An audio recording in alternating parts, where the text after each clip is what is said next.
Hey guys, it's your girl Sunshine Z, and we are here to do the Chasing Atlanta Season 2 reunion. This is my reaction for it. I told y'all I would do it. So I'm here to get this done for you guys. Sorry. Okay. Okay. I'm going to do my very best to be respectful because I don't want to upset anybody. I love the cast. I was very excited for the show, as I said, and I did watch it. But now I kind of understand why Chasing Atlanta's production team was kind of pissed at Ty for releasing that. And I feel like they were mad because there wasn't really shit else going on. I mean, it was boring. I'm sorry. It was boring. It was boring. It was a bunch of bantering, a bunch of back and forth, back and forth, back and forth without a whole lot of direction. It wasn't like we were like flowing into stuff and, you know,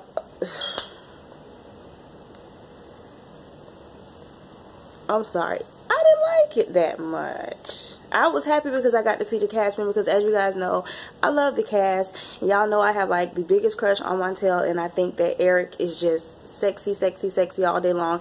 And I want all of them to, and I love me some Devon because he's from Florida.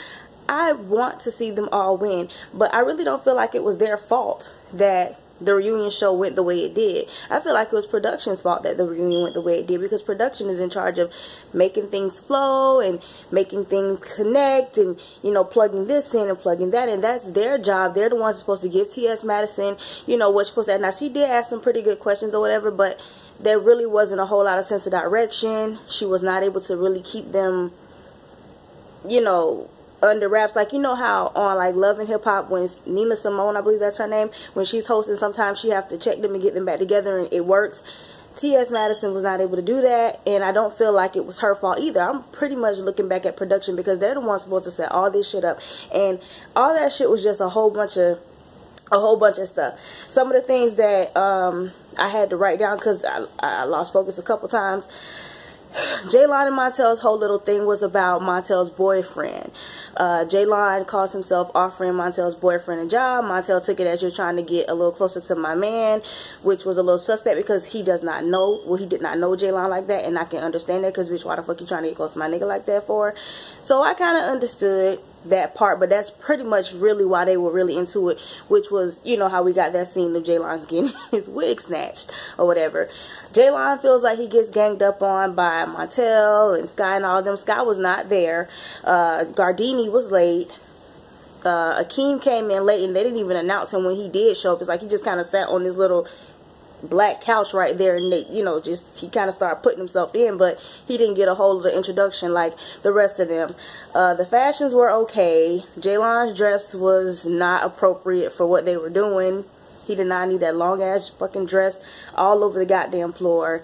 They had Montel, Devon, Cameron, and Eric on one couch. And when I say couch, it's like a real couch. It was not like a sofa or a sectional, or, you know, it was just like a little couch. And they looked uncomfortable. Montel was sitting on the edge of the couch with his foot stretched out, like trying to, you know, keep himself together.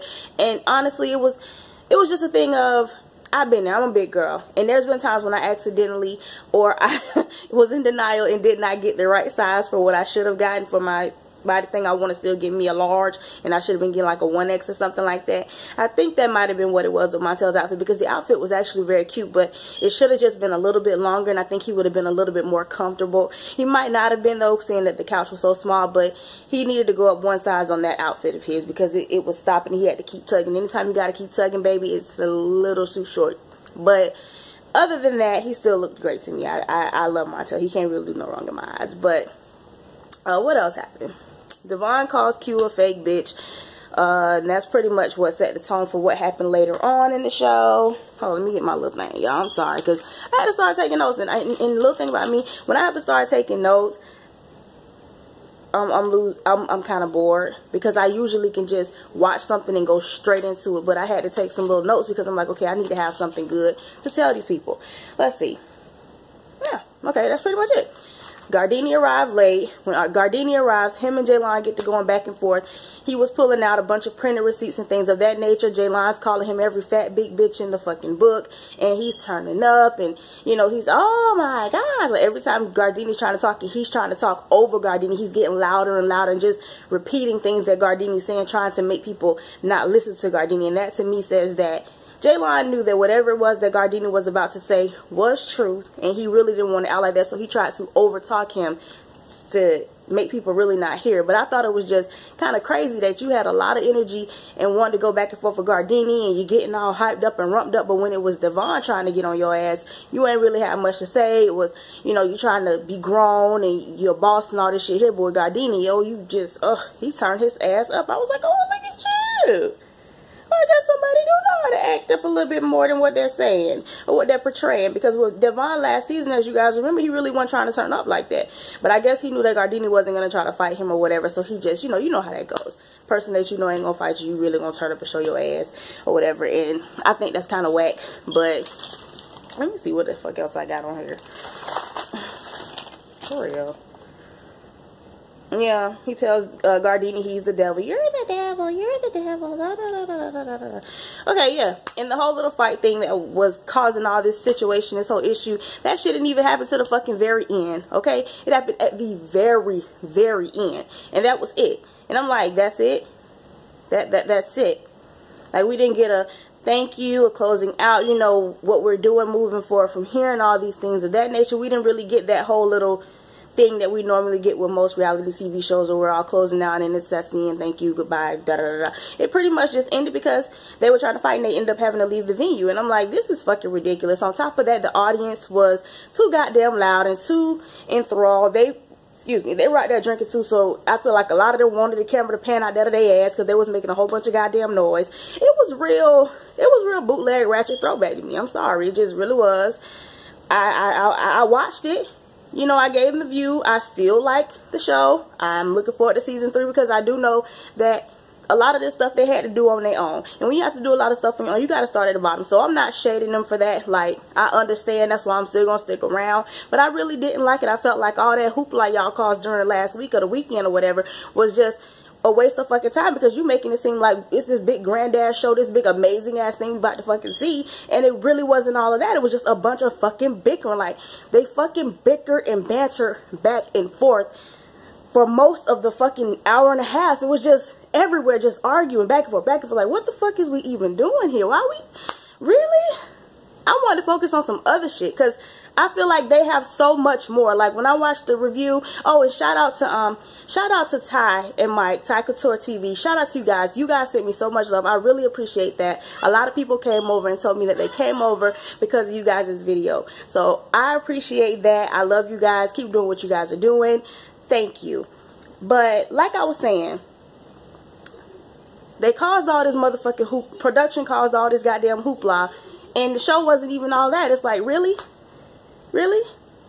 And I'm not the only one that feels that way. It's a lot of other people that I'm seeing. Like, I was with Sean Bradley on his live before I got on here, and people are saying the same thing. They're like, that was just like they confused. We didn't we learn more about the characters and what they're doing and the things that they like and their interests and who they are as people watching their personal interviews with Ty and Mike. The reunion is supposed to give us a little bit more and help us fill in the blanks, and honestly, I feel like the reunion just made more fucking blanks that we don't fucking know. You just made more confusion for us all. But like I said, I'm not gonna keep going over it over and over. I don't feel like it didn't live up to the hype to me. I didn't like all the bickering and bantering back and forth. It was very unorganized. It was just thrown together. It was thrown together. But y'all still got time to make an improvement. So do the very best that you can. Next season, we'll still be here. We'll be tuning in. It's okay, but next time, make sure y'all have it going in the proper direction, and make sure you have some assistance for your host, because she should have had more help with keeping the actors under control. So that's pretty much how I felt about it. Y'all let me know how y'all feel about it. Whether you agree or disagree, that's pretty much okay with me. You can put it down there in the comments, but that's just how I felt about it. On a grading scale, I would give it a C plus. because I like y'all, I give it a C+. And hopefully next time that y'all gonna have a bigger budget and stuff, it'll be A. So that's all I got to say. Thank you guys so much for watching. I love all of you guys, and have a good night. Bye.